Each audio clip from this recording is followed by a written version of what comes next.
이게 제일 중요하죠. 이게 핵심입니다. 순자산 분포. 우선 여기 5분위별을 봐야겠죠. 중앙값이 중요합니다. 솔직히 평균은 너무 극단적인 사람은 너무 끌어올립니다. 그러니까 순자산 5분위별. 그러니까 이게 그러니까 돈이 제일 적은 사람, 돈이 제일 많은 사람 순이고, 그러니까 3분위를 보면은 딱 중간을 알 수 있겠죠. 그러니까 돈이 우리나라 제일 중간에 있는 가구 순자산은 2억 4천만 원입니다. 근데 왜 이렇게 낮냐라고 할 수 있는데, 이거는 전국 기준이기 때문에 지방 집값 얼마 안 되는 거 아시죠? 지방 집값을 포함했기 때문에 우리 전국을 기준으로는 2억 4천만 원을 가지고 있으면 제일 중간이다.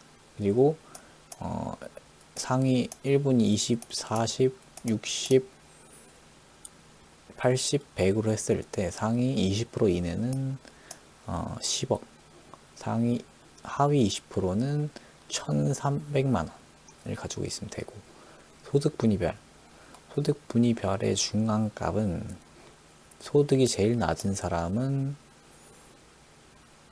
아니죠. 소득이 제일 낮은 사람의 순자산은 중간값이 5,800만 원. 그리고 소득이 제일 많은 사람의 순자산 중위값은 7억 1천만 원입니다. 네. 안녕하세요. 재테크얘기입니다. 오늘 가계금융복지조사 2024년 어제 나왔죠? 어제 나와서 오늘 얘기해 보도록 하겠습니다. 가계금융복지조사는 이게 우선 어떤 기준으로 발표되는지 설명드리면, 자산 같은 경우에는 올해 3월 말 기준으로 되었고, 소득 같은 기준은 작년을 기준으로 완성되었습니다. 그리고 표본은 전국 2만 가구를 대상으로 했다고 합니다. 네, 그럼 시작하도록 하겠습니다.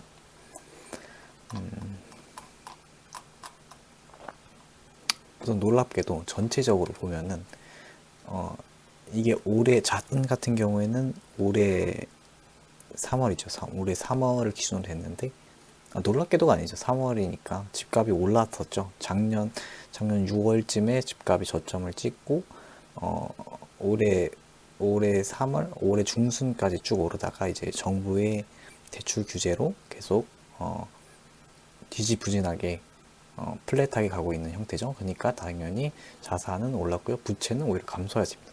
가구주들이 부채를 많이 갚았다는 뜻이겠죠. 그리고 실물 자산이 올랐기 때문에 순자산 또한 올라갔습니다. 소득 또한 증가하였고, 일단 비소비 지출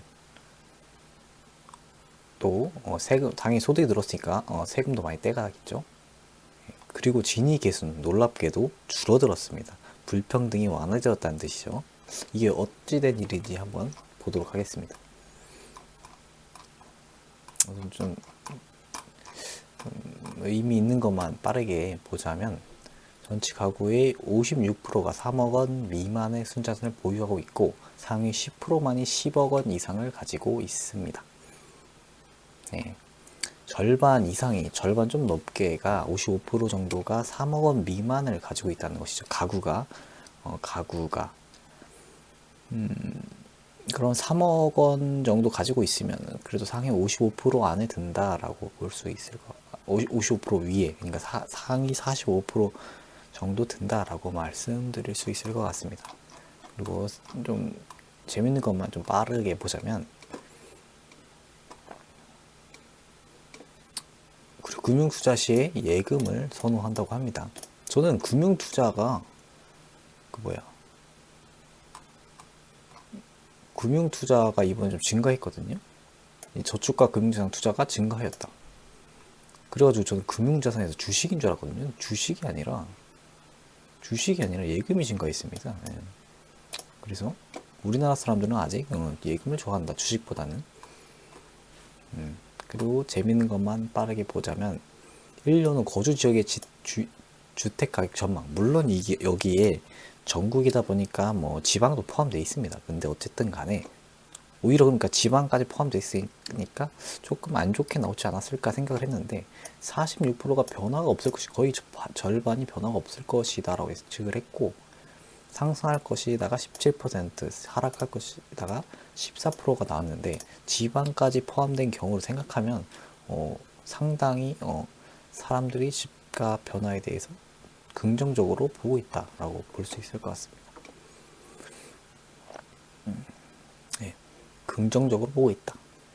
상승할 것이다. 상승할 것이 좀 높아졌고 변화 없을 것이 높아졌으니까 사람들이 점점 주택 시장에 대해서 앞으로 긍정적으로 보고 있다. 지방까지 포함되어 있는 조사임에도 불구하고 이게 좀 특이해서 이거 한번 추가 드렸고요. 다음에 또 빠르게 의미 있는 것만 보자면 부채 비율이 작년 대비 1.4% 감소했습니다.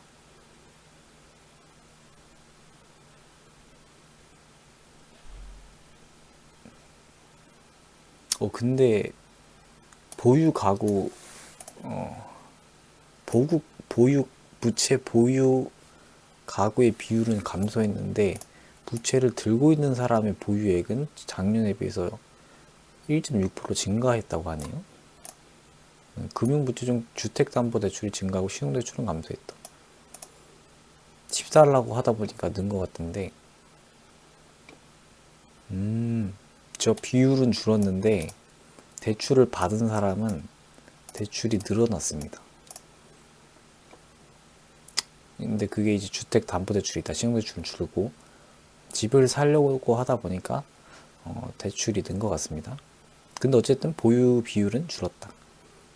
그리고 부채 보유액 비율 대충 1억 1,000만 원에서 2억이 미만이 제일 높다. 근데 3억 원이 13%. 제가 이제 대출이 3억 4천만 원이니까 여기 상위 13% 안에 들겠네요. 비율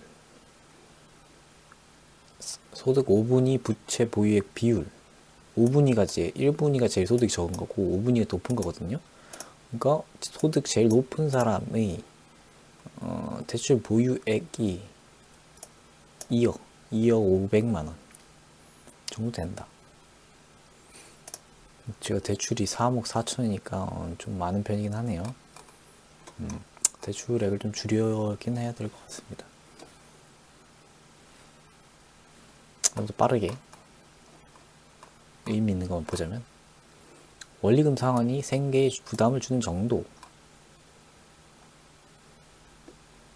아까 원리금 제가 액수를 봤네. 잠시만요. 14, 16.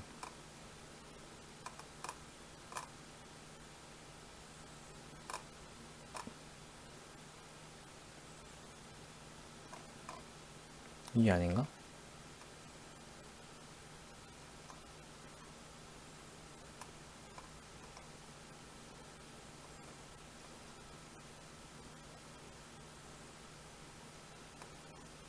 어쨌든 원리금 상환이 생계에 부담을 주는 정도. 우선 부담이 없다가 34%고 부담스럽다가 좀 높죠. 65%로. 근데 이제 솔직히 다 부담스럽죠. 근데 매우 부담스럽다 정도가 65% 중에서 19% 정도가 매우 부담스럽다라고 응답을 했다고 합니다. 3분의 1 정도죠. 그러니까 부담스럽다고 말한 사람들 중에서. 그러면 대출이 가능한 사람은 어떻게 되느냐? 기간 내에 갚을 수 있다는 사람이 현저히 높고 갚을 수 없다라고 말하는 정도는 100% 중에 5% 정도밖에 안 됩니다. 그리고 중요한 것은 2023년 집값이 떨어지다가 지금 올랐죠. 그 비율이 낮아졌죠. 상환이 불가능할 것이라고 말한 사람이 작년에는 5.5%였는데 지금 4.5%입니다. 그러니까 정부가 그 특례 보금자리론을 통해서 확실히 상환 가능한 사람들에게 토스를 잘 해줬다. 집값이 상환 능력이 부족했던 사람들의 집을 특례 보금자리론을 통해서 상환 가능한 사람들에게 토스를 잘 해줘서 그러니까 부실 비율이 확실히 저하됐다. 그러니까 집값이 떨어질 확률이 매우 줄어들었다라고 말씀드릴 수 있을 것 같습니다.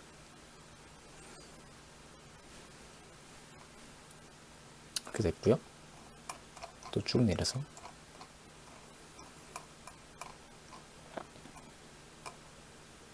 그리고 또 이게 가구주의 은퇴 연령은 24년 5월 기준으로는 38세, 68세이고, 68세이고, 최소 생활비가 240만 원입니다. 그러니까, 우리는 목표를 68세 전에 240만 원은 국민연금 포함해서 만들어야겠다.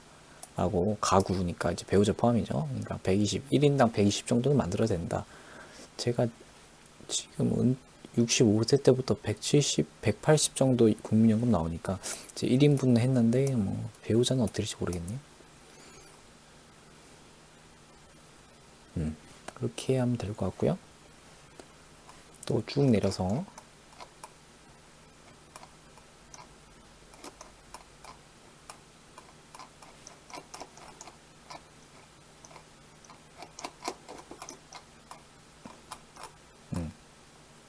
이게 제일 중요하죠. 이게 핵심입니다. 순자산 분포. 우선 여기 5분위별을 봐야겠죠. 중앙값이 중요합니다. 솔직히 평균은 너무 극단적인 사람은 너무 끌어올립니다. 그러니까 순자산 5분위별. 그러니까 이게 그러니까 돈이 제일 적은 사람, 돈이 제일 많은 사람 순이고, 그러니까 3분위를 보면은 딱 중간을 알 수 있겠죠. 그러니까 돈이 우리나라 제일 중간에 있는 가구 순자산은 2억 4천만 원입니다. 근데 왜 이렇게 낮냐라고 할 수 있는데, 이거는 전국 기준이기 때문에 지방 집값 얼마 안 되는 거 아시죠? 지방 집값을 포함했기 때문에 우리 전국을 기준으로는 2억 4천만 원을 가지고 있으면 제일 중간이다. 그리고 상위 1분위 20, 40, 60, 80, 100으로 했을 때 상위 20% 이내는 10억, 하위 20%는 1,300만 원을 가지고 있으면 되고, 소득 분위별의 중간값은 소득이 제일 낮은 사람은 그죠. 소득이 제일 낮은 사람의 순자산은 중간값이 5,800만 원. 그리고 소득이 제일 많은 사람의 순자산 중위값은 7억 1천만 원입니다. 네. 그렇게 나오고요. 그리고 또 원리금 상황이네. 원리금 상황이 있죠. 순자산이 제일 많은 사람의 원리금 상환액을 보면은 2천만 원 정도죠. 2천만 원. 그러면은 2천만 원 정도면 180 정도 되나요? 월 180 정도 세전. 돈이 순자산이 제일 많은 사람의 상위 20%는 원리금 상환액이 월 한 180 정도 되는 거 아니에요? 180 정도를 맨날 갚고, 순자산이 제일 없는 사람은 18만 원, 17만 원 정도를 월마다 갚고 있다. 그러니까 1분위는 제가 볼 때 이거는 이거 잘못 봤네. 죄송합니다. 원리금 상황 이걸 봐야죠. 죄송합니다. 순자산 제일 많은 사람의 원리금 상환액은 중앙값 봐야 됩니다. 이 평균은 너무 극단적이. 160만 원. 그러니까 1년에 1,600만 원을 갚으니까 한 140만 원 월 갚는 거죠. 월 140만 원 정도 갚고, 순자산이 제일 적은 하위 20%는 한 40만 원, 월 40만 원 정도를 원리금 상환에 쓰고 있다. 그리고 제가 이제 원리금 상환액이 지금 133만 원 정도 되거든요. 그러니까 이것만 또 평균값 살짝 보면은 2,050만 원이니까 180, 190. 평균값이 180 정도. 원리금 상환이 줄었네요. 네. 작년에 비해서 줄었습니다. 저는 대출을 새로 했는데 줄었네. 그러니까 그거죠. 아무래도 집값이 한창 오를 때 다주택이었던 사람들이 잠버대출이 많았는데 그걸 토스했지 않습니까? 그리고 토스에서 생긴 돈을 대출을 갚은 것 같습니다. 예. 소득 분위별 돈이 제일 많은 사람은 1년에 1,700만 원 원리금을 갚았으니까 한 100, 150, 100, 월마다 150, 145만 원 정도 갚는 것 같습니다.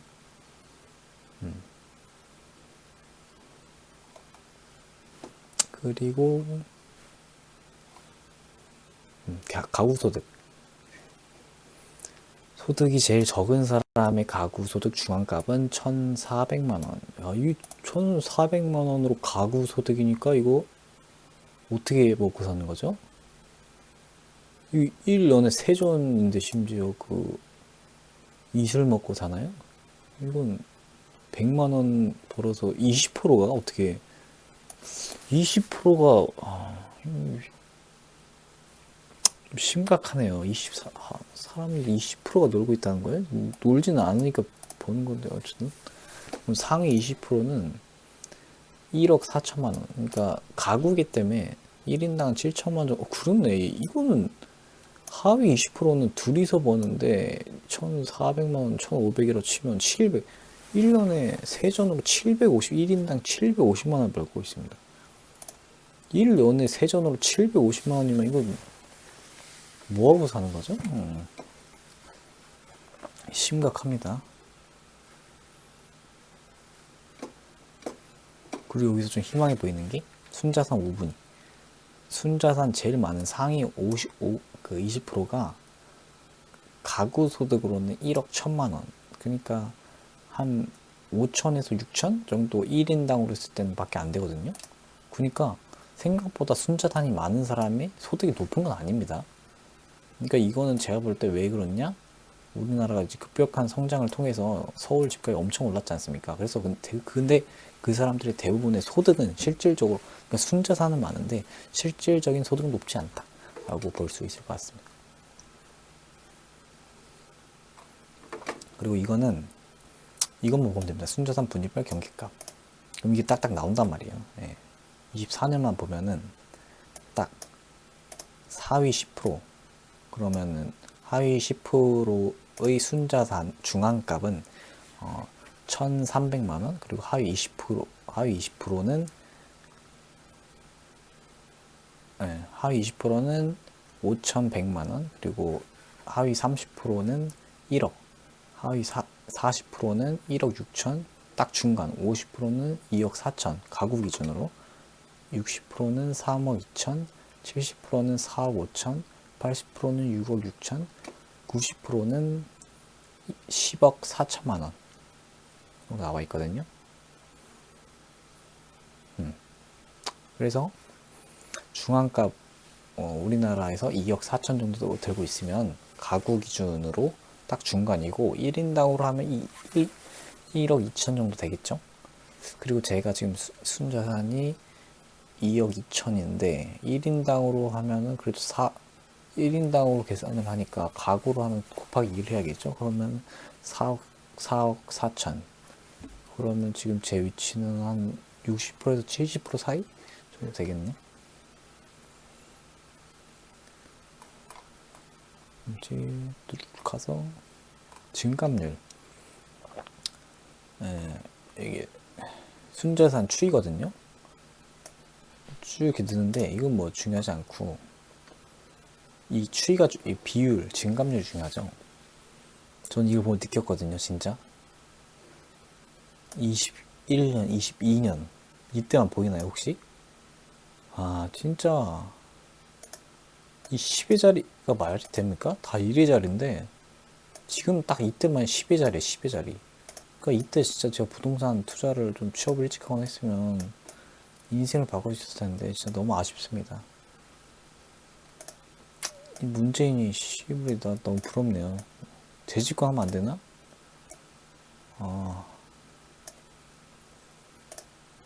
하여튼 이때 21년하고 22년 튀긴 사람들은 너무 부럽습니다.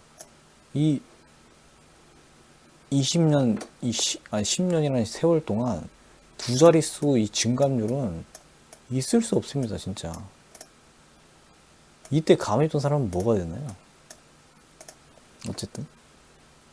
다시 한번 왔으면 좋겠다, 그래서. 다시 한번 10의 자리 보자. 문재인 다시 끌고 가라. 어쨌든. 그리고 쭉 가서 여기서 또 중요한 게 있어요. 자가 전세 월세로 사는 사람들 중에서 순자산이 누가 제일 높을까요? 자가 가진 사람이 제일 높습니다.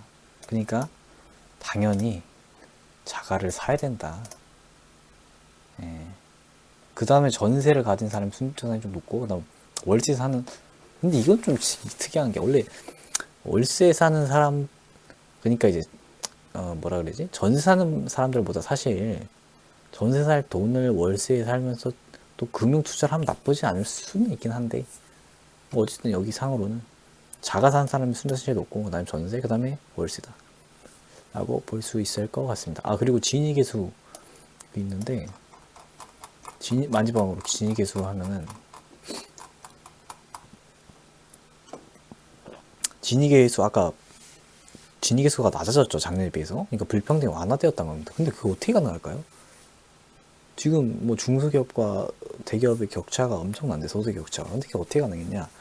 시장 소득은 이제 세전이고, 처분 가능 소득은 이제 세금을 뗀 거란 말이에요. 그러니까 세금을 떼기 전에를 보세요. 이때는 진위계수가 상당히 위에 있습니다. 그죠? 좀 평평 플랫합니다, 심지어. 내려온 추세가 아니라. 근데 처분 가능성, 그러니까 세금을 떼면 플랫한 게 아니라 내려오죠. 그러니까 우리나라는 그래도 세금을 그러니까 적게 벌면 세금 거의 안 내고 많이 번 사람 세금 엄청나게 떼기 때문에 그 보정이 생각보다 우리나라는 많이 되고 있는 편이다. 그래서 진위계수가 세금 떼기 전에는 이렇게 플랫한데 세금을 떼면은 이렇게 내리막, 그러니까 불평등이 많이 완화되고 있다라는 것을 마지막으로 하면서 끝내도록 하겠습니다. 감사합니다.